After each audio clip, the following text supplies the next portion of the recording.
30절까지의 말씀입니다.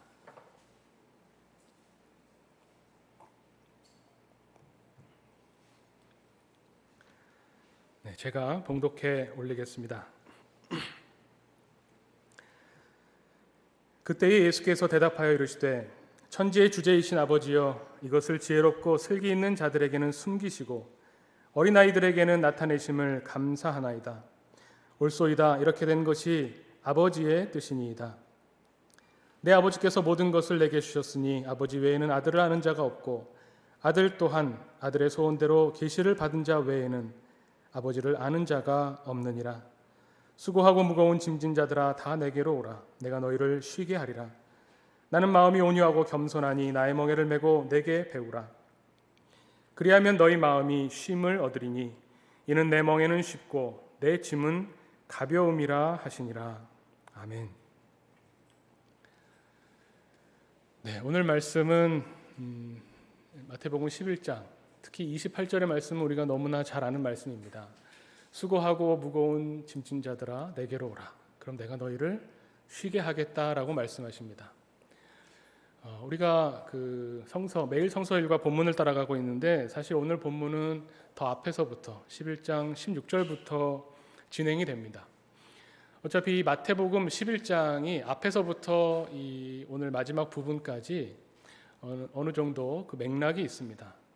마태복음 11장의 이야기는 세례 요한의 이야기로부터 시작을 해서 오늘 우리가 읽은 말씀으로 마무리가 됩니다. 이 수고하고 무거운 짐진 자들아 내게로 오라 하시는 이 말씀 우리가 세상에서 살아갈 때 지치고 힘들 때, 또 우리에게 지어져 있는 짐이 너무 무겁다고 여겨질 때 큰 위로가 되고 힘이 되는 정말 복음의 말씀입니다.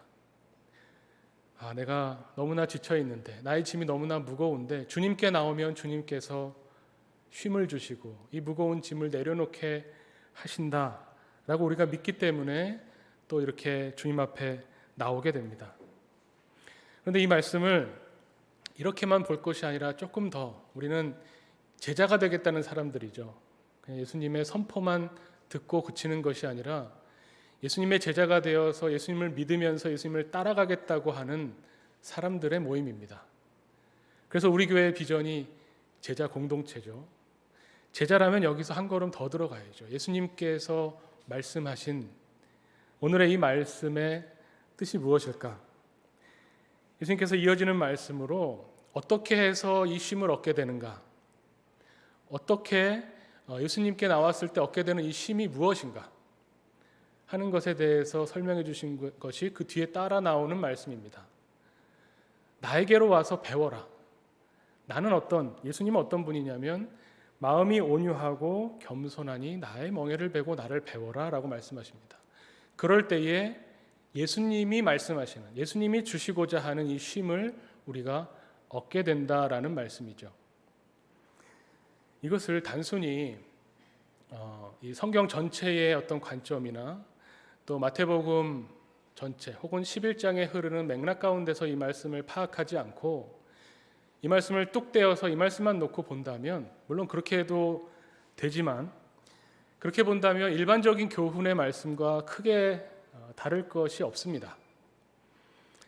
우리가 세상을 살면서 힘들고 어려운 무거운 짐들이 많은데 그것을 예수님께 나와서 좀 쏟아놓고 털어놓고 좀 가벼워지면 좋겠다, 이런 바람으로 이제는 매일매일 일터에 나가기도 힘들고 사는 게 가정을 돌보기도 힘들고 힘들 때 좀 쉬었으면 좋겠다라는 뜻이라면, 그래서 예수님은 나에게 배우라고 하셨는데 예수님이 마음이 온유하고 겸손하다고 하시니, 그래 나도 좀 온유해지면, 마음이 좀 겸손해지면 그럼 다른 사람과 다툼도 줄어들고 또 다른 사람들에게 겸손하게 보이면 아무래도 경쟁이 줄어들 거고요, 다툼도 줄어들 거고 서로 잘 지낼 수 있으니 좀 고달픈 인생이 좀 쉬워지지 않을까, 이 정도 생각을 할 수도 있을 겁니다. 그런데 예수님이 이 말씀을 하셨을 때, 특히 이 말씀을 듣는 제자들은 그것에서 더 들어갈 수밖에 없습니다. 왜냐하면 예수님께서는 제자들을 향해서 나를 따르려거든 어찌어찌 해야 된다고 가르쳐 주셨고, 같은 맥락에서 이 말씀을 주셨다고 볼 때에 단순히 예수님의 마음이 온유하고 겸손하시니까 우리도 그냥 온유하게 지내자, 잘 지내자 정도로 할 수가 없는 겁니다. 이 말씀을 헬라어 원어로 보면 물론 온유하다란 말도 충분히 뜻이 전달되지만 헬라어 원어로 보면 이 예수님의 마음을 표현한 온유라고 하는 말은 부드럽다고 하는 말입니다. 그 겸손한 건 낮추다라는 말이죠. 예수님 말을 조금 더 직역하면 나는 마음이 부드럽고 낮아져 있는, 나를 낮추는 사람이다 이렇게 말씀하시는 겁니다. 이것이 어떤 인격을 말하는 것이 아니죠. 하나님과의 관계 속에서 말하는 겁니다. 이것을 그냥 도덕적인 관점에서 볼 것이 아니라 성경의 관점에서 하나님과의 관계 속에서 이것을 이미 구약 성경의 선지자들이 이야기하고 있습니다. 이 부드러운 마음, 또 낮은 자세, 이것은 무엇을 말하냐면 에스겔서 11장 19절에 이런 말씀이 있습니다. 내가 그들에게 한 마음을 주어 그 속에 새 영을 주며 그 몸에서 돌 같은 마음을 제거하고 살처럼 부드러운 마음을 주어 내 율례를 따르며 내 규례를 지켜 행하게 하겠다라고 말씀하십니다. 구약의 선지자를 통해서 하신 말씀이 뭐냐면 이 부드러운 마음이라는 것은 목이 굳고 뻣뻣한 이스라엘 백성, 우리 같은 하나님의 사람들에게 우리의 자아가 강하고 우리의 고집이 강하고 우리의 뜻이 강하고 우리의 계획이 강한 사람들을 향해서 그 돌 같은 마음을 하나님이 영을 부어주셔서 성령을 주셔서 부드러운 마음으로 바꾸어 주시겠다라고 하시는 그 마음입니다. 그럼 부드러운 마음으로 바뀌면 어떻게 되는가? 하나님의 규례를, 하나님이 원하시는 것을 행할 수 있게 된다는 말씀입니다. 예수님께서 그래서 나에게 배우는데 나의 부드러운 마음과 낮은 자세를 배워서 쉼을 얻어라 하는 예수님의 이 표현은 하나님을 기준으로 삼으라는 겁니다. 부드러운 마음을 가져서 하나님이 원하시는 것을 내가 행해야 되겠다. 그리고 낮아져서 하나님이 하시는 말씀을 내가 기꺼이 순종하겠다. 그것이 되어질 때 하나님께서 주시는 안식, 주님이 주시는 쉼, 이것을 말씀하고 있는 겁니다. 제가 오늘 마태복음 21장을 결론부터 말씀드립니다. 이 수고하고 무거운 짐진 자들이 쉬게 되는 이 쉼은 철저하게 자신의 자아를 내려놓고 예수님 말씀처럼 자기를 부인하고 오직 하나님이 지어주시는 십자가, 예수님이 지어주시는 이 멍에를 가지고 하나님의 기준에 맞춰서 하나님의 뜻을 찾으면서 세상에 살겠다라고 하는 제자들이 누리게 되는 안식과 쉼을 우리에게 말씀하고 있습니다. 그냥 내가 원하는 쉼, 이제 피곤하니 좀 쉬어야겠다, 아무것도 안 하고 싶다, 이런 것을 말하는 게 아닙니다. 이런 관점에서, 이런 기준에서 내 기준을 하나님의 기준으로 바꾸는 이런 예수님의 제자의 모습을 가지는 이 제자들을 향한 말씀으로 이 위로 거슬러 올라가 보면 그 위의 말씀이 또 이해가 됩니다. 처음에 읽었던 예수님께서 하나님 아버지께 이런 기도처럼 이렇게 말씀하시죠. 아버지여, 이것을 지혜롭고 슬기 있는 자들에게는 숨기시고 어린아이들에게는 나타내심을 감사하나이다. 이 말씀 정말 기가 막힌 말씀입니다. 이 말씀이 왜 기가 막히냐면요, 이걸 그냥 한마디로 말하면 믿음에는 전문가가 없다는 말씀입니다. 우리가 하나님을 믿는 이 믿음에는 천재가 없다는 거예요. 우리는 보통 어떻게 생각합니까? 하나님을 믿으면, 예수님을 믿으면, 그래서 교회 생활을 오래 하면 성경 공부도 많이 하게 되고 성경에 대해서도 많이 알게 되고 교회에서 점점 직분을 받게 되죠. 집사를 받고 권사를 받고 장로를 받고 또 신학을 공부하면 목사가 됩니다. 그러면 어떤 생각을 하냐면 이제 내가 좀 성경을 안다. 내가 이제 좀 하나님이 어떤 분이신지 알겠다라고 이야기를 하게 될 텐데 오히려 그 반대라는 말씀입니다. 오히려 하나님 아버지께서는 그런 내가 지혜롭다, 내가 이제 슬기로워졌다, 내가 이제 성경을 알게 됐다라고 하는 사람들에게는 하나님의 뜻을 오히려 숨기시고 어린아이 같은 사람들, 아무것도 몰라요. 모르는 게 약이라는 속담 있죠. 믿은 지 얼마 안 돼서 혹은 하나님을 잘 모르고 성경을 아직도 한 번도 읽지 않아서 성경이 뭔지 모르겠다라고 하는 그런 어린아이 같은 사람들에게 오히려 하나님께서 하나님의 뜻을 보여주신다는 겁니다. 그러니 믿음에는, 신학에는 전문가가 있을 수 있습니다. 신학에는 천재가 있을 수 있어요. 그런데 믿음에는 전문가가 있을 수 없습니다. 왜냐하면 우리의 노력과 들인 공과 그 시간이 지나갔다고 해서 하나님을 내가 더 많이 안다고 말할 수 없기 때문에 그렇습니다.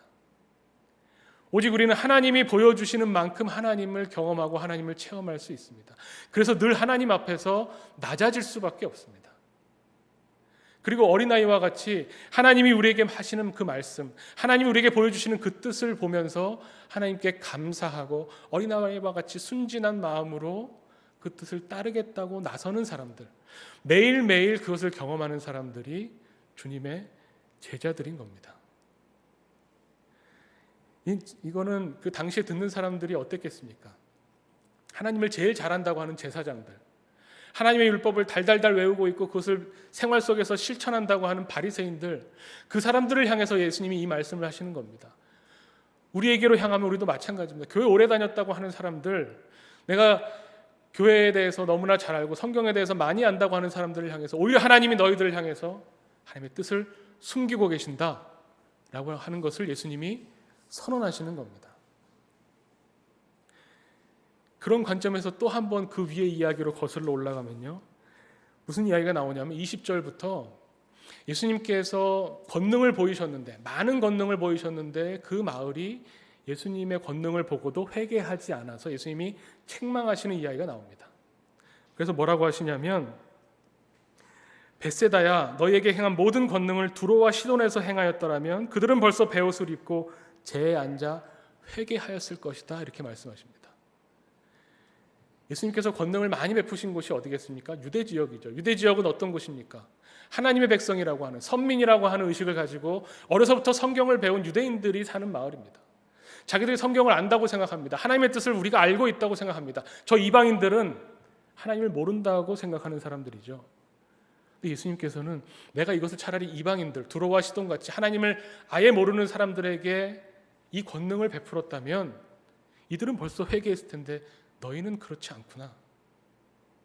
아까 말씀한 그 말씀과 같은 맥락이죠.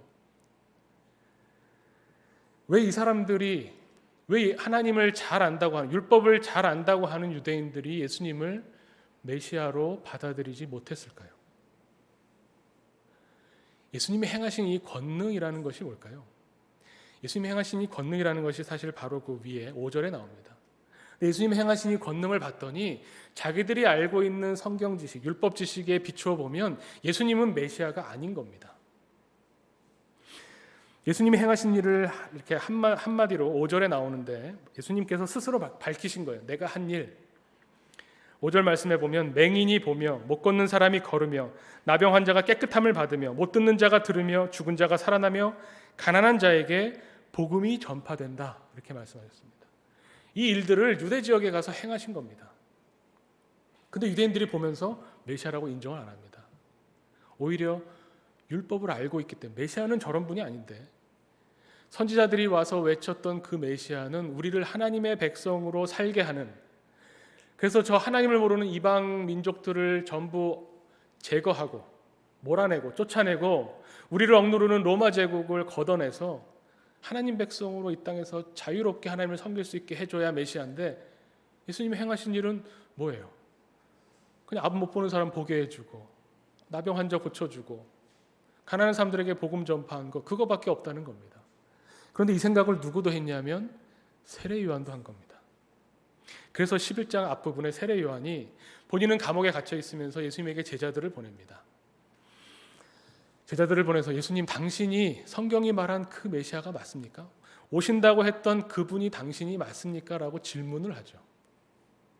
세례 요한도 예수님의 행적을 귀로 들은 겁니다. 근데 들었더니 세례 요한이 유대교를 향해서 비판을 거침없이 했습니다.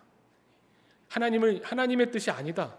너희들이 지금 믿고 있는 이 성전 중심으로 율법을 지키지 않으면 모두 열애시켜버리는 이런 것을 하나님 원하시지 않는다라고 당시의 유대교를 비판했던 세례 요한이지만, 세례 요한도 자기 생각에 하나님의 말씀을 보는 자기 기준이 있었던 겁니다. 근데 예수님의 행적을 소문을 들었더니 약간 이상해요. 약간 긴가민가 하는 겁니다. 그래서 제자들을 보냈더니 예수님이 하신 말씀이 바로 그 5절의 말씀인 겁니다. 가서 이렇게 전해라. 앞을 보지 못하는 사람이 보게 되고 걷지 못한 사람이 걷게 되고 죽었던 사람이 살아나고 가난한 자에게 복음이 전파된다고 해라. 세례 요한이 그걸 몰랐던 게 아닙니다. 세례 요한이 잘못 들었으니 이걸 전하면 세례 요한이 알아들을 것이다. 그런 의미가 아니라 이미 세례 요한이 알고 있는 것을 반복하신 거죠. 유대인들에게도 마찬가지입니다. 이것을 보여주셨는데 유대인들이 회개하지 않은 겁니다. 왜냐하면 자기들은 지혜롭고 자기들은 슬기롭고 자기들은 하나님을 알고 있다고 생각했기 때문에 그런 겁니다. 세례 요한조차도. 그래서 예수님이 답답하셔서 세례 요한을 살짝 이렇게 평하시죠. 천국에서 아무리 작은 사람도 세례 요한보다는 크다. 세례 요한과 경쟁 관계라서 세례 요한을 낮추려고 그런 말씀하신 것이 아니라 그 안타까움이 있는 겁니다. 세례 요한도 세례 요한이 배우고 익히고 그 안에서 그 문화 가운데서 종교를 익힌 대로 예수님을 바라보니 예수님이 메시아인가 아닌가가 살짝 애매해진 겁니다. 유대인들은 더하고 바리새인들은 더 극심합니다. 예수님이 도저히 메시아일 수가 없는 겁니다. 이런 사람은 메시아가 아니다. 이런 행동을 보이는 사람, 이런 행적을 가진 사람은 우리를 구원할 사람이 아니다. 왜냐하면 우리가 원하는 구원은 따로 있기 때문에. 우리가 원하는 구원은 우리만의 어떤 왕국을, 우리만의 나라를 이 땅에서 세우는 건데 메시아라고 하면서 전혀 그런 행동을 보이지 않으니 우리 메시아가 아니다라고 말하는 거죠. 우리도 마찬가지입니다. 이 수고하고 무거운 짐을 벗겨주시면 쉼을 주신다고 했는데 이건 내가 원하는 쉼이 아닙니다. 왜 쉼을 안 주십니까? 라고 하는 우리 생각과 비슷합니다. 그래서 예수님이 이 세대를 향해서 비유로 한 가지 말씀을 주십니다. 그 이야기가 11장 16절에 나오죠. 이 세대를 무엇으로 비유할까? 비유하건대 아이들이 장터에 앉아 제 동물을 불러 이르되 우리가 너희를 향하여 피리를 불어도 너희가 춤추지 않고 우리가 슬피 울어도 너희가 가슴을 치지 아니하였다 함과 같도다. 아주 짧은 비유 하나를 들려주셨어요. 예수님을 거부하는 이 세대를 보면서 이 말씀을 들려주셔서 우리는 아마 그 성경을 많이 보신 분들은 금방 아실 겁니다. 피리를 불어도 춤추지 않고 울어도 곡하지 않는, 가슴을 치지 않는 이 세대에 대한 이 비유가 예수님이 그토록 피리를 불고 하나님 나라를 전해도 이 사람들, 유대인들이 이 복음을 받아들이지 않았다. 보통 이렇게 많이들 해석합니다. 이런 해석이 나오는 이 해석이 틀린 것은 아닙니다. 이 해석이 나오는 이유가 뭐냐면 바로 그 뒤에 이어지는 아까 말씀드린 예수님께서 많은 권능을 보여준 유대 지역이 회개하지 않아서 예수님이 책망하신 내용이 바로 이어지기 때문에 굉장히 그게 맞는 것처럼 보이는데 틀린 해석은 아니지만 다른 해석이 있습니다. 또 다른 해석을 할 수도 있죠. 그리고 어떻게 보면 이 세례 요한의 이야기 안에서 이 비유를 풀이해 보면 정반대의 이야기가 나올 수 있죠. 여기에는 두 무리가 나옵니다. 장터에서 놀고 있는, 장터에서 아이들이 이렇게 여러 가지 놀이를 하면서 놀고 있죠. 근데 한 무리의 아이들과 또 다른 무리의 아이들이 있습니다. 한 무리의 아이들을 그냥 아이들이라고 하죠. 장터에 앉아 있는 아이들. 근데 이 아이들이 자기 동무들을 부릅니다.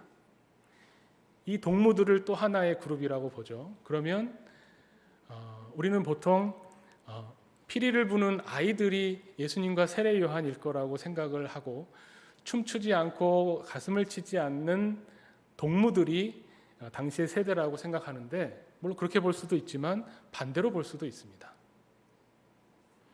문맥상 보면 이 안에서 세례 요한의 이야기와 연결해서 이 말씀을 보면 지금 세례 요한과 예수님은 비난을 받고 있습니다. 바로 이어지는 그 18절 19절에 이렇게 말씀하죠. 요한이 와서 먹지도 않고 마시지도 아니하매 그들이 말하기를 귀신이 들렸다 이렇게 말하죠. 예수님이 와서 먹고 마시고 죄인과 세리들과 친구를 삼으니까 맨날 먹고 마시는 것만 탐한다 이렇게 비난을 했습니다. 원래 우리가 보통 알고 있는 해석대로 한다면 예수님께서 복음을 전했을 때 피리를 불었을 때 춤추지 않는 사람들은 어떤 사람들이냐면 공감하지 못하는 사람들입니다. 반응이 없는 사람들, 복음을 듣고도 아무것도 느끼지 못하는 사람들, 그래서 공감하지 않는구나라고 생각할 수 있죠. 그것도 괜찮지만 이 맥락 가운데 이 세대는 어떤 세대냐면 무신경한 세대 정도가 아니라 예수님을 비난하면서 예수님을 잡아 죽이려고 하는, 왜냐하면 자신의 죄가 드러나고 자기 기준에 맞는 어떤 구원을 베풀지 않는 메시아라면 필요 없다라고 적극적으로 그 메시아를 제거하려고 하는 사람들을 말씀하고 있는 겁니다. 그렇게 본다면 순서상 이게 맞죠. 이 아이들이 비난을 하는 겁니다. 동무들을 불러서 야, 우리가 피리를 부는데 너희들 왜 춤추지 않아? 이 비난하는 사람들은 유대인들이죠. 바리새인들입니다. 이 춤추지 않은 사람은 누굽니까? 세례 요한이잖아요. 이 유대인들은 자기들의 절기가 있고 성전을 중심으로 하는 자기들만의 의식이 있습니다. 거기에서 축제 절기에는 같이 즐거워하고 포도주와 고기를 나눠 먹으면서 기뻐하는 이 절기를 맞았는데 세례 요한은 어떻습니까? 짐 싸들고 광야로 나가서 거기에서 메뚜기하고 석청 이상한 것만 먹으면서 거기서 광야에서 막 소리 질러대고 있습니다. 회개해라, 회개해라. 그러니 이 사람들이 볼 때는 야, 우리가 피리를 불 때는 좀 춤을 춰야지. 너 그러고 거기서 밖에 나가서 그러고 있으면 어떡하냐.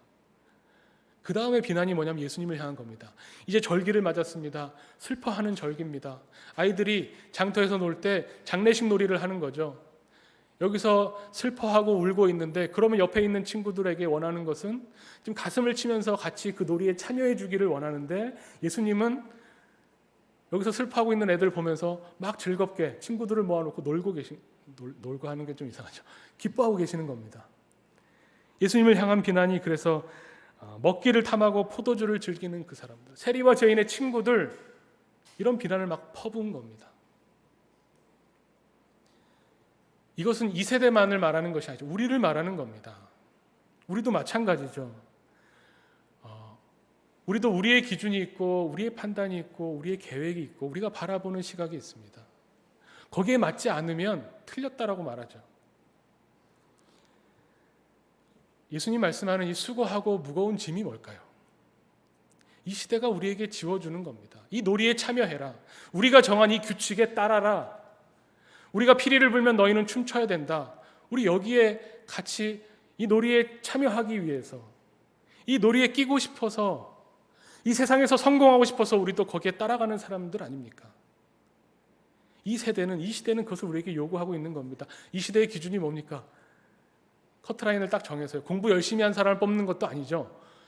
공부 열심히 한 티를 내는, 결국 시험을 잘 보는 사람을 뽑는 게 이 시대 놀이의 룰이죠. 규칙입니다. 그 중에서 순위를 매기고 시험 본 성적대로 순위를 매기고 앞에 있는 사람, 자기가 자르고 싶은 사람을 커트라인을 정해서 90점은 떨어뜨리고 91점은 붙여주는, 이것이 이 시대가 우리에게 요구하는 놀이입니다. 규칙입니다. 피리를 불 때 춤을 춰라 하는 거죠.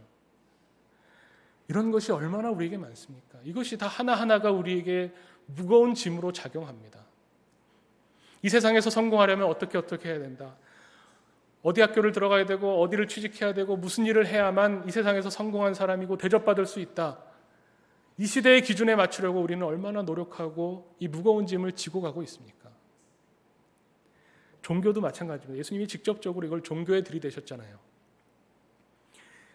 이 유대인들이 예수님을 비난할 때 뭐라고 하냐? 왜 도대체 정결법을 지키지 않는가? 제자들이 밥 먹을 때 왜 손 안 씻습니까? 이겁니다.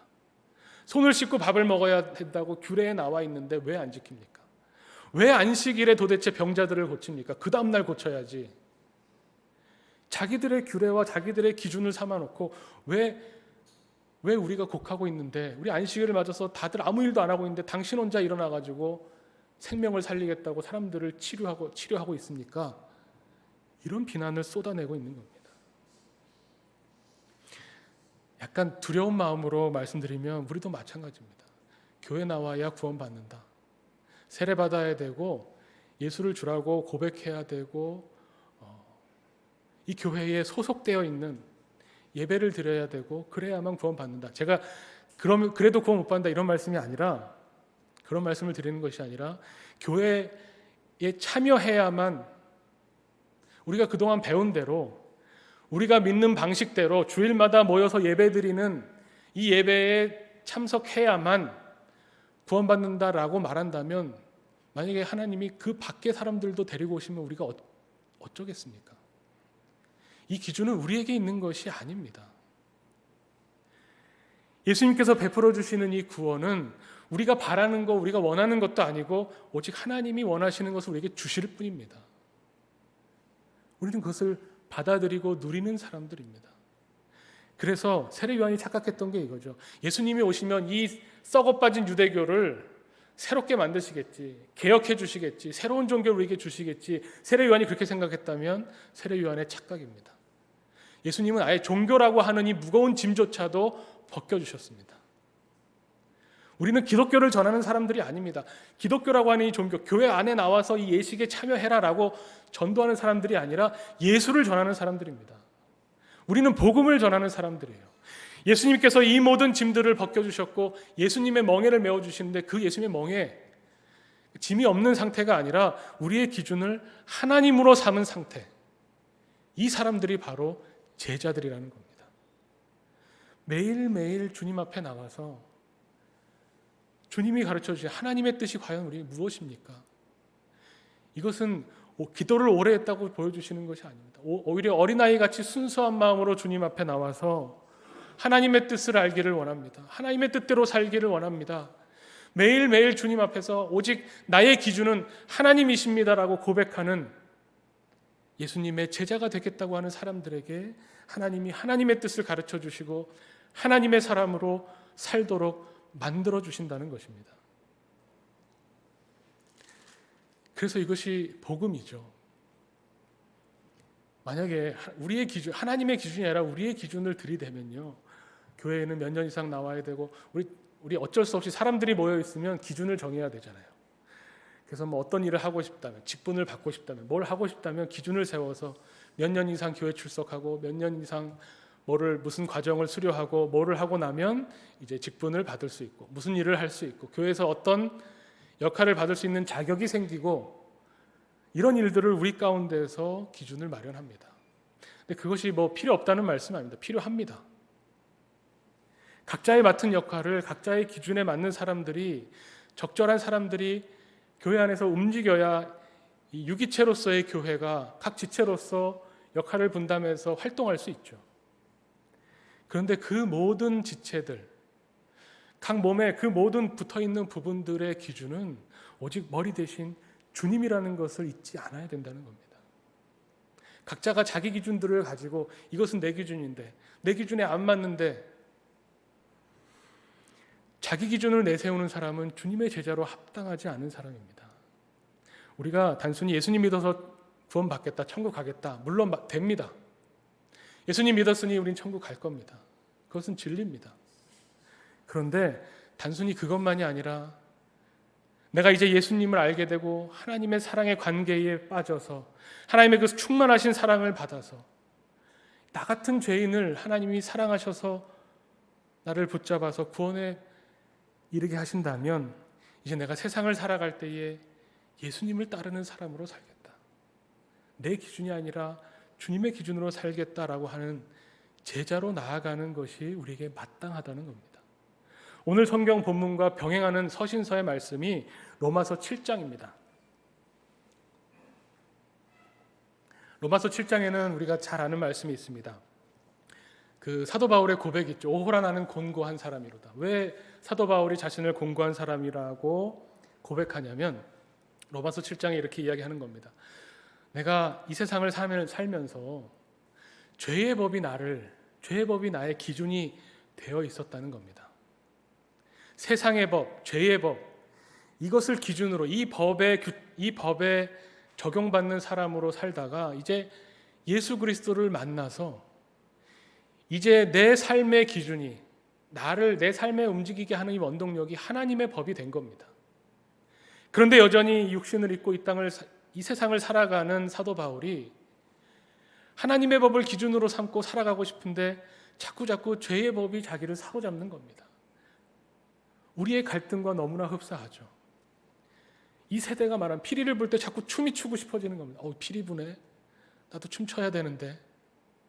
그런데 우리의 기준은 하나님의 법에 있습니다. 아무리 노력해도 자꾸 죄의 법이 우리를 삼켰다가 하나님의 법을 따르려고 하는 우리의 마음 가운데 하나님의 법이 우리를 사로잡았다가 왔다 갔다 하니 얼마나 괴롭겠습니까? 그 괴로움을 사도 바울이 로마서 7장에 고백하면서 그러면서 하는 고백이 뭐냐면 우리 주 예수 그리스도에게 찬양하고 내가 감사하겠다라는 고백으로 마무리합니다. 그 말은 뭐냐면 내가 아무리 노력해도 이 죄의 법에서 벗어날 수 없고 내가 아무리 노력해도 내가 이 하나님의 법을 지킬 수 없으니 내가 하나님의 법을 지키게 하시는 분은 오직 주님이시기 때문에 나는 주님을 찬양할 수밖에 없다는 겁니다. 수고하고 무거운 이 짐을 나로서는 어쩔 수 없이 나는 해결할 수 없기 때문에 주님 앞에 나왔을 때 주님이 지워주시는 그 멍에를 내가 메고 갈 때에 그때 내가 주님이 주시는 쉼을, 주님이 주시는 안식을 얻을 수 있다는 것을 고백하는 겁니다. 우리는 오직 주님께 나와서만, 주님을 만나야만, 주님을 따를 때에만 이 주님이 주시는 쉼을 얻을 수 있습니다. 주님께 배운다고 하는 것은 주님을 믿는다는 것이고요. 주님을 믿는다는 것은 주님을 따른다고 하는 겁니다. 주님을 따르는 것은 하나님 아버지의 뜻을 이 땅에서 행하는 겁니다. 예수님이 그러셨던 것처럼 예수님은 마음이 부드러우시고 성령이 충만하시고 하나님 앞에서 한없이 낮아지셔서 하나님이 원하시는 뜻을 십자가에서 죽기까지 복종하며 순종하셨던 분이 예수 그리스도입니다. 우리가 따르겠다고 하는 것이 바로 이런 길입니다. 단순히 우리의 무거운 짐을 좀 벗어서 조금 편해졌으면 좋겠다 하는 정도가 아니라 예수님이 가신 이 길을 나도 따라가겠다고 하는 사람이 주님의 제자입니다. 이것이 어렵다면 어렵지만, 지난주에도 말씀드렸지만 어렵다면 어렵지만 또 쉽다면 쉽습니다. 오늘 예수님 말씀처럼 이것은 가벼운 멍에입니다. 이것은 우리에게 감사를 불러일으키고 우리에게 찬양을 불러일으키는 예수님의 권능입니다. 우리 힘으로 하는 게 아니에요. 예수님이 이 권능을 우리에게 베풀어 주실 때에, 하나님이 우리에게 하나님의 뜻을 보여주실 때에 우리는 그냥 성령 충만함으로 우리도 모르게 우리의 마음이 부드러워지고 우리도 모르게 하나님의 규례를 지켜 행하게 된다는 말씀입니다. 그래서 복음입니다. 사도 바울과 같은 갈등이 우리 속에 있지만 또 한편으로 주님 앞에 나와서 우리를 주님의 제자로 만들어 가시는 그 하나님의 사랑을, 그 하나님의 권능을, 그 복음의 능력을 우리가 하나님 앞에 찬양하고 감사하는 그런 제자 공동체가 되기를 간절히 축원합니다. 함께 기도하겠습니다. 하나님 아버지 감사합니다. 오늘